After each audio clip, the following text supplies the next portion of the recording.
Hey guys, Matt with the Mad Catter. Okay, an update on Duke. We got Duke's blood work back. He went in after 40 some odd days of taking the new medication.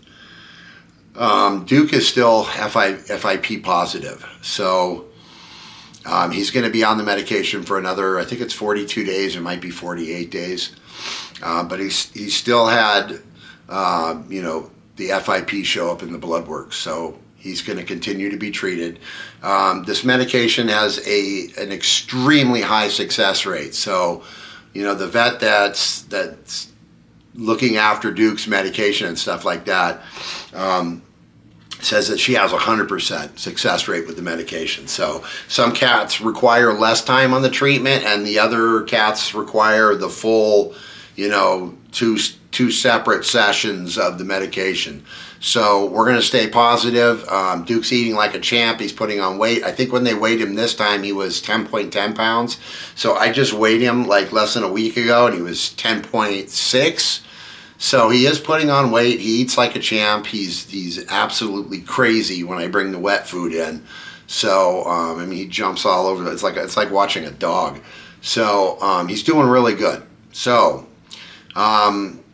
the second part of this is I would like to ask anybody that is able to contribute to Silver Whiskers to do so. They're really struggling as a rescue, like all rescues right now. The last few years have been brutal on rescues. We've seen, nobody has money anymore. Everything costs so much. Everything is so expensive. People just don't have the extra money to donate to these rescues. So a lot of them are just hanging on by a thread. If you can donate to Silver Whiskers to help out with Duke's treatment, because Duke's treatment was a couple $1,000s. I think it was almost $3,000. So they would really appreciate it. So I will leave all their contact info and their donation info at the end of this video. I will also put it down in the comments. So if you guys are able to contribute and you want to, that information will be there. And it is so appreciated. It is appreciated from me. It is appreciated from Duke, obviously, and it is appreciated by Silver Whiskers. Silver Whiskers. They are great people. So I'll talk a little bit more about Duke's situation. Okay, so Duke went through his first 40 some odd days of treatment. I can't remember if it's 42 or 48 days, and then they retest the blood work, and then goes for another 42 or 48 days. But at the halfway point here, Duke still had some of the FIP showing up in his blood test, so they know he's still positive. So it hasn't gone into remission, hasn't gone away. So we're going to continue treating him. We're going to stay positive. We're going to keep, feeding him as much as he'll eat and getting his body weight up there. As the cat gets heavier, the dose that he was on has to be increased. So they just increased it because he went from like 8 pounds originally. And I think when they made the decision to increase it, it was he'd gone up to, I think, 10.6 pounds. So recently his dose was upped. So he'll continue on this path for another 40 something days. And the good news is that the vet that's taking care of Duke's FIP case right now, she's a great vet office.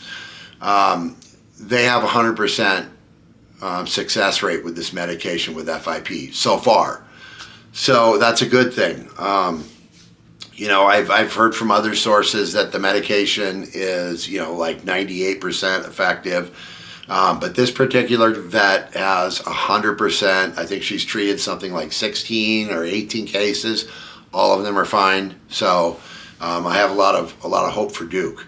I do have to talk about the downside of this, though. If Duke does not kick the FIP with this medication, we're going to be in a position that we have to make a hard decision. So FIP is a brutal disease, and the death from FIP it's horrible.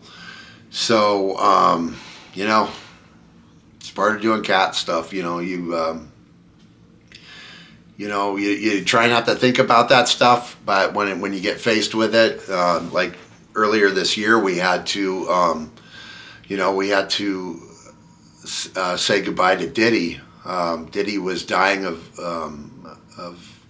kidney failure, and that was probably the hardest thing. I don't talk about my past a lot on this channel because it's mostly aimed at helping feral cats and bringing awareness to feral cats. But I've been through a lot in my life. But one of the hardest things was sitting with Diddy, and just holding him while he passed away. That was brutal. I know a lot of people don't understand how people get so attached to cats, and I didn't either. My entire life, I didn't. I talk about it in some of my videos. I used to be a reptile guy my whole life from the time I was knee-high. Toads, frogs, lizards, snakes, pythons, boas, venomous snakes, crocodilians, monitor lizards. I did all that stuff, and I loved it. I even got into arachnids for 10, 15 years. Bred scorpions and tarantulas and did all that stuff. And being involved with cats and caring about cats is quite different, man. There is a much deeper bond with cats. So there's times that this is really hard. I talk about it sometimes in my videos out filming. I see a lot of stuff that's heartbreaking, and it's really hard. It's hard to see, knowing that that there's nothing you can do for most of the cats that I come across that are either sick. If they're looking like they're dying, I do get on the phone right away and call, and usually there's people who can get them and try and get them to a vet before they pass. But we've had several cats in the last couple of years that got picked up. I called the right people and they came and got them, and unfortunately it was like on a Friday or a Saturday, and the office wasn't open until the following Monday, and the cats didn't make it through the weekend. So, and that's the thing about cats. A lot of times, like these feral cats, they'll run off and they'll hide when they get sick, and they'll only sneak down to try and eat a little bit if they are eating, and you usually don't see them when they're really bad unless you come across them. They're hiding under a palm tree or a bush, and being a cat photographer, I'm out there crouching around bushes, filming, taking still images, and sometimes I come across cats, and it's heartbreaking, but that's part of it. So we're gonna keep doing it here. I'm going out trapping tonight. I got a few cats on this block that I got to trap, and we're gonna go do it tonight. So I'll keep you guys posted on that. But yeah, so if anybody can donate to Silver Whiskers, I'll put the information at the end of the video, and I'm going to upload another video of ferals around the area today, this afternoon sometime. So I want to thank everybody. We've got 1,786 subscribers. Thank you guys. If you're new to the channel and you haven't subscribed, please subscribe. Please help me get the message of spaying and neutering and TNR, trap, neuter, return, out there to more and more people. I think it's the most important thing, most important thing I can do with the rest of my life, however long I got. I wanted to make a difference in the lives of these cats. So if you haven't subscribed, please subscribe. And until next time, I'll see you guys in the next video. Remember, do something kind for cats. Thank you guys. Have an awesome day.